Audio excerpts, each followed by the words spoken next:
The what, why, and how of accessible materials and technologies. Chapter 2. Why are accessible materials, accessible, and assistive technologies important? Kelly Suding, Technical Assistance Specialist at CAST.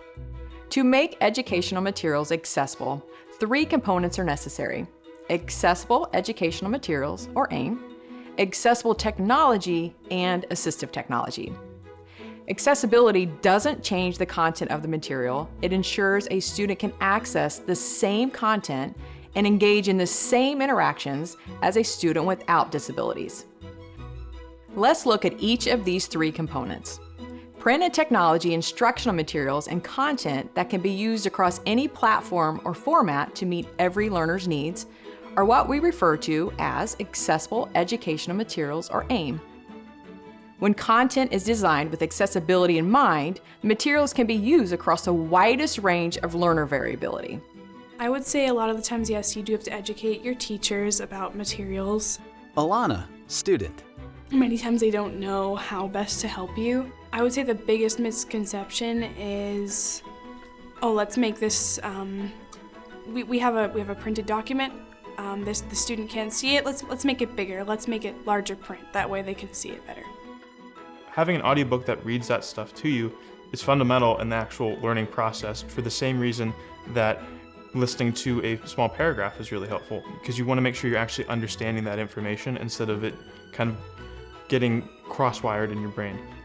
Connor, student. And so when you don't have that, which can happen, I have to go and seek out other resources by myself independently. And if all else fails, I have to either rely upon somebody else who could read it to me, being very generous with their time, or I'm going to have to read it and hope that I'm actually reading it correctly. Accessible technologies are technologies that are designed from the beginning to be usable by individuals with and without disabilities, which provides choices based on a learner's preferences. For example, the option to adjust the font size or color. It can be both hardware and software built into the technology devices. Accessible technology can be used with or without assistive technology. When I get a PDF or a JPEG, I end up trying to process it through a computer using some text-to-speech software and some talk-to-text software. And doing that, hopefully the end result is for me to actually ear read it. But the problem is that sometimes I end up getting, in essence, photocopies of a document that are just pretty much pictures of a document that are unusable for me, really. I mean, yeah, you can see it, but you can't actually highlight the text. You can't manipulate it so it can speak to you. I think probably printed materials, of course. Materials that have like images, like if somebody sends me a PDF and it VoiceOver, I use VoiceOver quite a bit, the Apple screen reader. It depends on whether it'll read it or not. Assistive technologies provide access to the environment for people with disabilities. AT is designed specifically for individuals with disabilities in order to give them access to the environment, the curriculum, or an experience. Some examples of assistive technology include switches, text-to-speech, screen reader software, and speech-to-text. There's so many different Braille displays and other devices that people can use. I don't really, unfortunately, we don't get to test too many.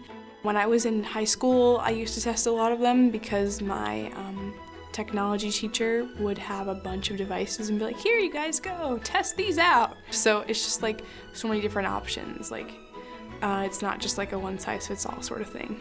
Technology is considered AT when it is required for a specific student, and it should be documented in a student's education program, such as an Individualized Education Program, or IEP, or Section 504 plan.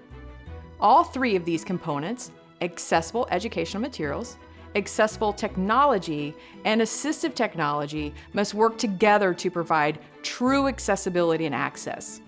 Just because a document is digital, such as a PDF, this doesn't mean it's accessible.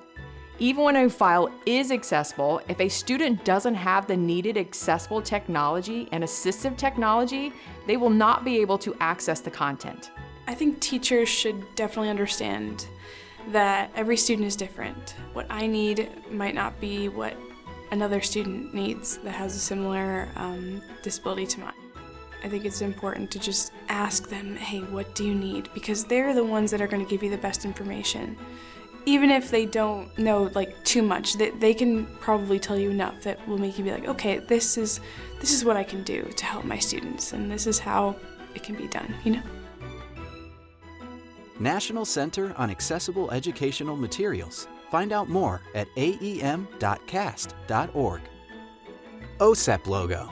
The contents of this video were developed under a cooperative agreement with the U.S. Department of Education, number H327Z1-90004. However, those contents do not necessarily represent the policy of the U.S. Department of Education, and you should not assume endorsement by the federal government. Project Officer, Rebecca Sheffield, Ph.D.